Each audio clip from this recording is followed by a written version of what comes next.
এটা হচ্ছে একটা চমৎকার মসজিদ যেটাকে বানানো হয়েছিল প্রথম 1612 সালের দিকে, এবং তারপর আছে যুদ্ধ বলে একটা যুদ্ধ হয়েছিল আছের মানুষদের ডাচ কলোনাইজারদের এগেনস্টে, এবং ওই সময় এই মসজিদটা ধ্বংস হয়ে গেছিল বেসিক্যালি।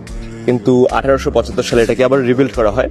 প্রথমে এটার জাস্ট একটা বড় ডোম এবং একটা বড় মিনার ছিল, কিন্তু পরে সেটাকে এক্সপ্যান্ড করে 7টা বড় বড় ডোম এবং 8টা বড় বড় মিনার টোটাল বানানো হয়েছে। এবং এখানকার মিনারগুলো হচ্ছে পুরো শহরের মধ্যে সবচেয়ে হাইয়েস্ট মিনার, এবং পুরা শহরে আমি যতদূর জানি এই মিনারের চেয়ে উঁচু কোনো বিল্ডিং বানানোর পারমিশন নেই। পুরো এলাকাটা মার্বেল দিয়ে বানানো, যে কোনো মসজিদের মতনই আপনার জুতা বা স্যান্ডেল পরে আসতে হবে না, অবভিয়াসলি খালি পায়ে আসতে হবে। ভিতরটা আসলে অনেক চমৎকার এবং অনেক সুন্দর এবং অনেক বড়, কারণ এখানে 9000 মানুষ একসাথে নামাজ পড়তে পারে এরকম সিস্টেম করে রাখছে।